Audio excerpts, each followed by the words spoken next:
Ağcabədi rayon sakini 1974-cü il təvəllüdlü Aydın Azərbaycan hüdudlarından kənarda qeyri-rəsmi münasibətdə olduğu Tacik əsilli Şahnaz adlı qadını öldürməkdə ittiham edilib. Teleqrafın əldə etdiyi məlumata görə o, Şahnazı mərhəmət hissi olmadan öldürmək üsulu seçib.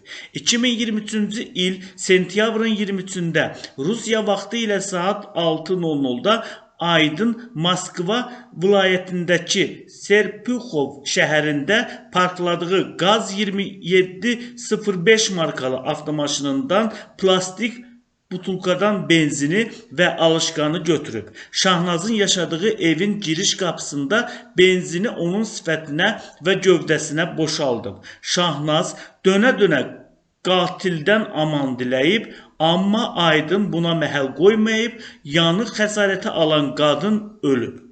İstintaq orqanı tərəfindən Aydının barəsində Cinayət Məcəlləsinin 12.1, 120.2.4-cü Azərbaycan hüdudlarından kənarda xüsusi amansızlıqla və ya ümumi təhlükəli üsulla adam öldürmə maddəsi ilə ittiham elan edilib. Cinayət işi üzrə ifadə verən Aydın ittiham üzrə özünü təqsirli bilib. İfadəsində göstərib ki, Rusiyada metal məlumatları toplayaraq satmaqla məşğul olub. 2023-cü il sentyabrın 22-sində Qazel markalı yük avtomaşınıyla metal toplamaq üçün Ufa şəhərinə getdim. Orada işimi başa çatdırdıqdan sonra gecə Moskvaya qayıtdım. Metal məlumatlarını təhvil verdim.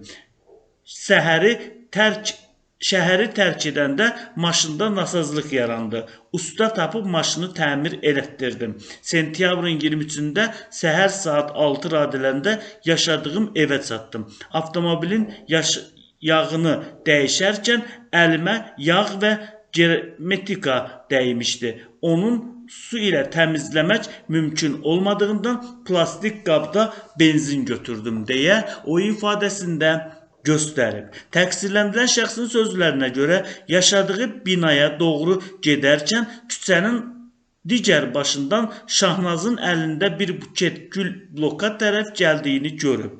Gül paketini görəndə onun başqası ilə görüşdüyünü başa düşdüm. Haradan gəldiyini soruşdum, aramızda mübahisə yarandı.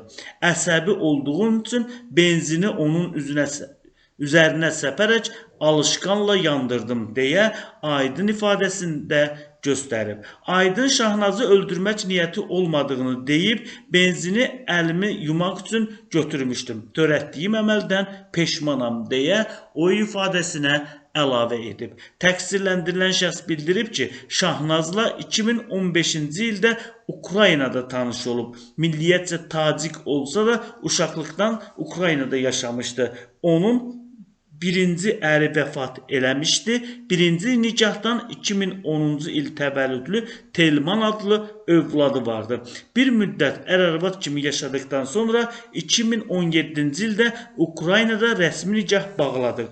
Özüm mütəmadi olaraq Azərbaycana gedib gəlirdim. 2020-ci ildə bizim Seymur adında övladımız doğuldu.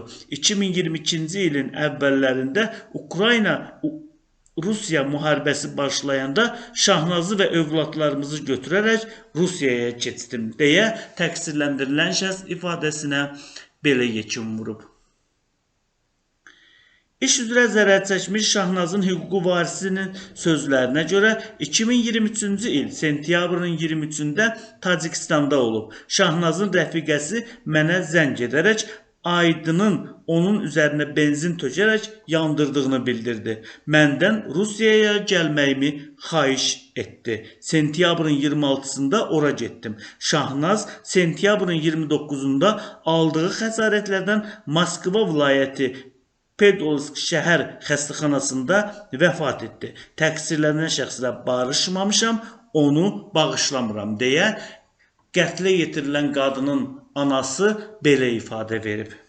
Qeyd edək ki, Aydın bu dəhşətli cinayəti törətdikdən sonra Rusiyanı tərk edib və Azərbaycana gəlib. Həmin il sentyabrın 27-sində Aydının barəsində 2 ay müddətinə qiyabi həbs qətimkan tədbiri seçilib və o Rusiya hüquq mühafizə orqanları tərəfindən axtarışa verilib. 2024-cü ilin iyunun 10-da Aydın Azərbaycanın hüquq mühafizə orqanlarının əməkdaşları tərəfindən tutularaq məsuliyyətə cəlb edilib. Bu cinayət işinə Lənkəran Ağır Cinayətlər Məhkəməsində baxılıb, Aydın 18 il müddətinə azadlıqdan məhrum edilib. Onun cəzasını ciddi rejimli cəzaçəkmə müəssisəsində çəkməsi müəyyən edilib. Təqsirlənmiş şəxs və onun müdafiəçisi tərəfindən ayrı-ayrılıqda apellyasiya şikayətləri verilib. Aydın şikayətində cəzasının yüngülləşdirilməsini istəyib. Həmçinin müdafiəçi apellyasiya şikayətində təqsirləndirilən şəxsin cəzasının yüngülləşdirilməsini də istəyib. Şikayətlər Şirvan Apellyasiya Məhkəməsinin qərarı ilə təmin olunmayıb.